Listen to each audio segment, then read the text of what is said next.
Hi hello ನನ್ನ ಪ್ರೀತಿಯ ಸ್ನೇಹಿತರೆ ಎಲ್ಲರಿಗೂ ನಮಸ್ಕಾರ. ನಾನು ನಿಮ್ಮ ಶ್ರೀ ದೀಕ್ಷಿ. ಎಲ್ಲರೂ ಹೇಗಿದ್ದೀರಾ? ಎಲ್ಲರೂ ಚೆನ್ನಾಗಿದ್ದೀರಾ ಅಂತ ಭಾವಿಸ್ತಾ ಇದ್ದೀನಿ.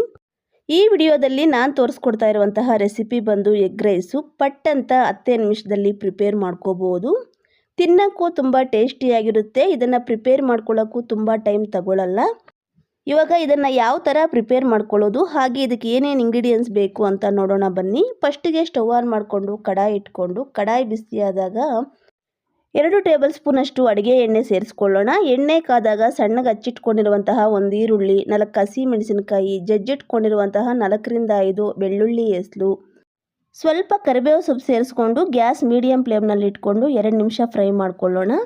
ಈರುಳ್ಳಿ ಸ್ವಲ್ಪ ಫ್ರೈ ಆದಮೇಲೆ ಗ್ಯಾಸ್ ಲೋ ಮೀಡಿಯಂ ಫ್ಲೇಮ್ನಲ್ಲಿ ಇಟ್ಕೊಂಡು ರುಚಿಗೆ ತಗ್ಗಷ್ಟು ಉಪ್ಪು, 1/4 ಟೀ ಸ್ಪೂನ್ ಅಚ್ಕಾರದ ಪುಡಿ, 1/4 ಟೀ ಸ್ಪೂನ್ ಗರಂ ಮಸಾಲ, 2 ಚಿಟಿಕೆ ಅಷ್ಟು ಅರಿಶಿನ ಸೇರಿಸ್ಕೊಂಡು 1 ನಿಮಿಷ ಫ್ರೈ ಮಾಡ್ಕೊಳ್ಳೋಣ. ಮಸಾಲ ಪುಡಿ ಸೇರಿಸ್ಕೊಂಡಾಗ ಗ್ಯಾಸ್ ಲೋ ಮೀಡಿಯಂ ಫ್ಲೇಮ್ನಲ್ಲೇ ಇರಬೇಕು.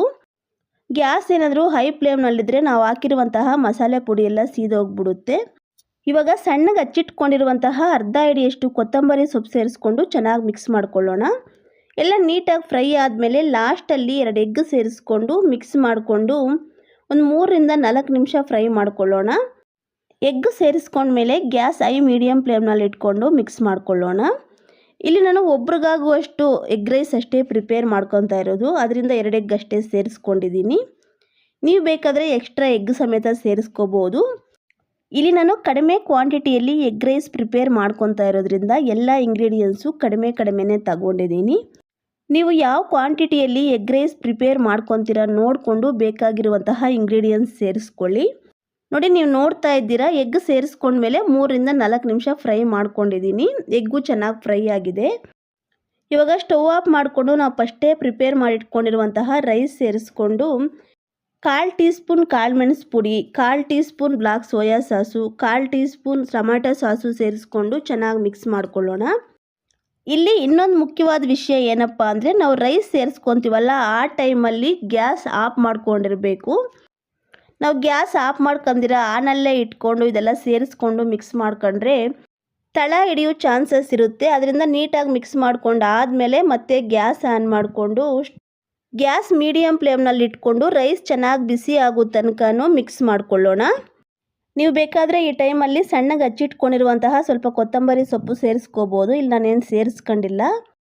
ಇನ್ನು ಫೈನಲಿ ಎಗ್ ರೈಸ್ ರೆಡಿ ಆಗಿದೆ. ಇವಾಗ ಸ್ಟವ್ ಆಫ್ ಮಾಡಿಕೊಂಡು ಇವಾಗ ಒಂದು ಪ್ಲೇಟ್ ಕ್ಲೋಸ್ ಮಾಡ್ಕೊಳ್ಳೋಣ. ನೋಡಿದ್ರಲ್ಲ ಫ್ರೆಂಡ್ಸ್, ಎಷ್ಟೋ ಸಿಂಪಲ್ ಆ್ಯಂಡ್ ಈಸಿಯಾಗಿ ಟೇಸ್ಟಿಯಾದಂತಹ ಎಗ್ ರೈಸ್ ಯಾವ ಥರ ಪ್ರಿಪೇರ್ ಮಾಡ್ಕೊಳ್ಳೋದು ಅಂತ. ಎಗ್ ರೈಸ್ ಜೊತೆಗೆ ಸಣ್ಣಗೆ ಹಚ್ಚಿಟ್ಕೊಂಡಿರುವಂತಹ ಸ್ವಲ್ಪ ಈರುಳ್ಳಿ ಹಾಗೆ ಲೆಮನ್ ಸರ್ವ್ ಮಾಡಿಕೊಂಡು ನಾವು ತಿನ್ನಬೇಕಾದ್ರೆ ರೈಸ್ ಜೊತೆಗೆ ಸ್ವಲ್ಪ ಲೆಮನ್ ಜ್ಯೂಸ್ ಸೇರಿಸ್ಕೊಂಡು ಅದ್ರ ಜೊತೆಗೆ ಸ್ವಲ್ಪ ಕಟ್ ಮಾಡಿ ಇಟ್ಕೊಂಡಿರುವಂತಹ ಈರುಳ್ಳಿ ಸೇರಿಸ್ಕೊಂಡು ತಿಂತಾ ಇದ್ರೆ ಅಂತೂ ಸೂಪರ್ ಆಗಿರುತ್ತೆ. ಸೇಮ್ ನೀವು ಇದೇ ಥರ ನಿಮ್ಮ ಮನೆಯಲ್ಲಿ ಒಂದ್ಸಲ ಟ್ರೈ ಮಾಡಿ ನೋಡಿ. ಟೇಸ್ಟ್ ಅಂತೂ ಸೂಪರ್ ಆಗಿರುತ್ತೆ. ಹಾಗೆ ಟೇಸ್ಟ್ ಹೇಗಿತ್ತು ಅಂತ ನನಗೆ ಕಮೆಂಟ್ ಮಾಡಿ. ಹಾಗೆ ನಿಮಗೇನಾದರೂ ಈ ವಿಡಿಯೋ ಇಷ್ಟ ಆಗಿದ್ರೆ ಒಂದು ಲೈಕ್ ಮಾಡಿ. ಇನ್ನು ನನ್ನ ಚಾನಲ್ನ ಸಬ್ಸ್ಕ್ರೈಬ್ ಆಗಿಲ್ಲ ಅಂದರೆ ಈಗಲೇ ಸಬ್ಸ್ಕ್ರೈಬ್ ಮಾಡ್ಕೊಳ್ಳಿ.